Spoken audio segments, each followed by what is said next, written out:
And now the publishing contracts. Professor Ole-Andreas Rognstad from Oslo Universitet, please talk us through them. Thank you very much. Thank you so much for inviting me to this wonderful symposium. As a matter of fact, I spoke at the very first UBVA conference. So I may take that as a sign that I'll get an invitation every 10 years. And if so, I'm very happy to do that. I'm going to speak about fairness in academic publishing contracts. And fairness in copyright contracts in general is a topic that has attracted the attention of legislators in Europe, at least the last 10 or 15 years, I think. In Germany, Denmark, Netherlands, and Norway, for example.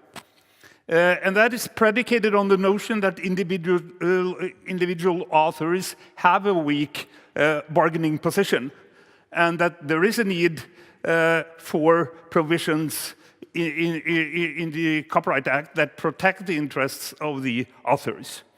In Norway, for example, the Ministry of Culture launched a proposal for a new Copyright Act in March this year, including several proposals in order to protect the authors' interests on the premise of the presumed weaker bargaining position. Restrictive interpretation of contracts, burden of proof, right of equitable remuneration, to mention something. During the stakeholders' hearing for the Norwegian proposals, many stakeholders on the producer side have questioned the premise of the author as the weaker party, pointing out that authors increasingly are represented by rights organizations and lawyers in negotiations. And that may be the case in some sectors, but in the case of academic publishing contracts, I think we are facing a situation where the authors in many instances have a truly weak position, bargaining position. And I think that will be demonstrated in a minute, where some examples of problematic contract clauses will be shown. Perhaps not so much in Scandinavian publishing contracts, because most of those are standard contracts negotiated by organizations on each side, but more of a problem, I think, in international contracts, which are also the most prestigious, perhaps. An important point in that respect is that academic authors are faced with a dilemma because of increased publishing requirements in academia, not least with regard to international publishing. And the dilemma implies that even if the author knows that the publishing contract he or she has presented contain unfair terms, he or she will still tend to sign it because of the publishing points and the merits. And remedies for that are hardly provided for in the law, despite of efforts to strengthen authors' position on a general level, I think. Partly, the protection provisions do not aim at academic publishing contracts specifically and fail to address the specific problems that occur here. Partly, as will be shown, choice of law clauses in the contract may imply that domestic law does not apply. And anyway, a lawsuit is hardly an attractive alternative for an academic author having signed an unreasonable contract. So we perhaps have to look for other remedies to solve the problems, and I will come back to this at the end of the presentation. There are, of course, special problems with academic publishing contracts from an academic point of view. In addition to economic interests, there are specific values that should be preserved in a publishing contract.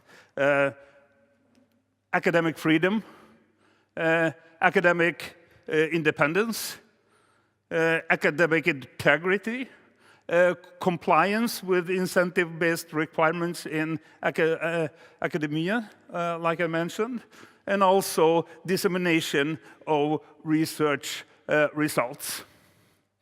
And in the following, I will show some examples of terms in academic publishing contracts that potentially conflict with these values. I will underscore, of course, not all contracts. They vary a lot. And I will also thank the organizers, UBVA, Morten and Clement, also for providing me with some material in this respect. I will leave the open access problem out of the discussion here, because also that was discussed by the previous speaker. One problem is expansive scope of rights. I think we have touched upon it earlier today. And this is an example from an English publishing contract. I will name no one, regarding an edited book. Full assignments. The editor hereby assigns to the publisher for the full term of copyright and all extensions and renewals of such copyright term, the entire copyright and all other rights, and so on and so on. What are the problems here? First, of course, reuse of material. So-called self-plagiarism is often necessary instrument in the dissemination of research results. A research problem can be discussed from different angles and in different fora. And if you are banned from reusing any previous material or must ask for permission that you maybe not will get, both your academic freedom and the dissemination of research results are quite restricted. And that is unfair or unreasonable from an academic point of view. Second, publishers get rights to reassignment or relicensing. The researcher loses control with publication channels, and that is problematic for several reasons, not least also compliance with incentive-based requirements in academia. And also that the publishers get right to make changes. For example, one other example of a contract says that the publisher may, in its discretion, make changes to the work to improve marketability of the work and to fully exploit the publisher's right. Of course, that is a problematic, not least for integrity reasons. Extensive liabilities. Example, again, from an English publishing contract.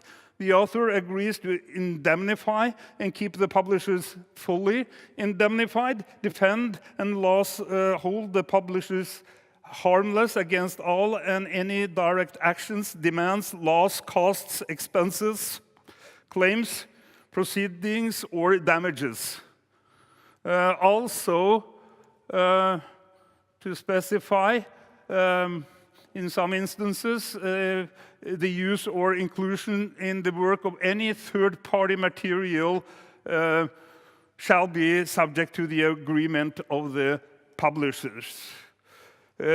What is the problem with this? Well, of course, it's a problem related not least to expansive and to some extent unpredictable copyright legislations.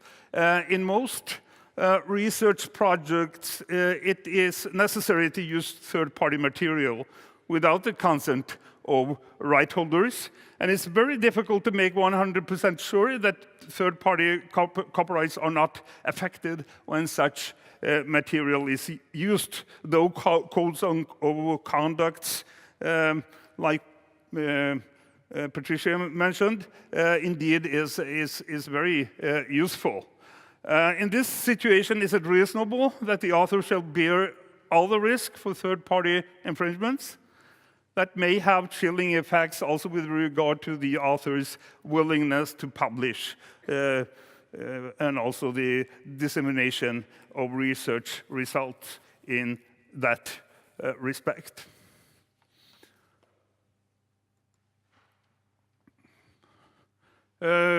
Another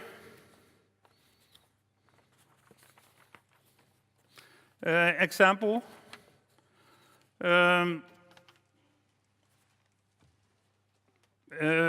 regarding extensive liabilities.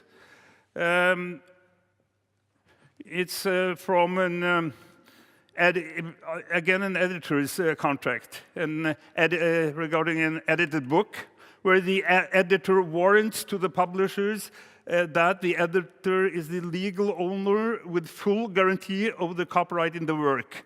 And that means all the work, all other contributions as well, is covered by this guarantee. And also that the work is original and that it has not previously been published in any form in the territories covered by this agreement. Again, all the contributions in the anthology. And that the work contains nothing libelous, obscene, or unlawful, and the work respects the privacy of any individuals named therein, and that all statements purporting to the facts are, to the best of the editor's knowledge and belief, true. Should any person in her right mind actually sign a contract like this with such an exposure of liability? I don't think so.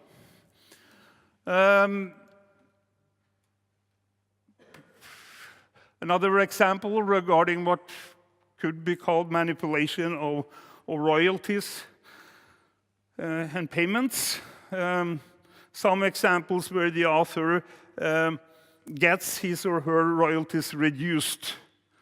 In the first instance, where the manuscript exceeds the prescribed word count. Well, everyone who has written a book knows how hard it could be to comply with this.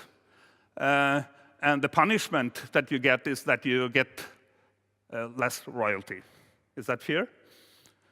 And also that the publisher may retain any sum due from the publisher to the author under this agreement. That could also affect the total payment of it. Another problem, of course, like I mentioned in the beginning, is choice of law, or also jurisdiction. Which copyright law applies, which legal forum is to decide upon the case if it comes to conflict. From a Scandinavian point of view, for example, provisions that are meant to safeguard right holders' interests are often overridden by rules on choice of law, which means that the safeguard provisions do not apply. Jurisdiction clauses may make processes more cumbersome for authors. You have to sue in someone else's country. That could also be problematic. So that leaves me with a question: what to do? Bringing conflicts with publishers to the court? Well, I don't think that is what scientists and researchers should spend their time and money on anyway. So what could we actually do in this situation? I will point to institutional responsibilities and the responsibilities of the research institutions. The researchers act on behalf of the research community and will also have to comply with requirements and standards set by their institutions. As indicated, part of the dilemma that the researchers are facing is that they are faced with these kinds of requirements. And I think that the institutions should engage more in the setting of terms. I'll close in 30 seconds. And also perhaps create policies as to what kind of clauses that are incompatible with the fundamental research values. And this policy may, in its turn, be linked to the incentive-based requirement for publishing, also discredit publishers that are using unfair terms. Also, institutions could use their advising functions. I have one example on the slides here from Cornell University with some advices to the authors. Thank you very much. Gentlemen, Ole-Andreas Rognstad. Thank you.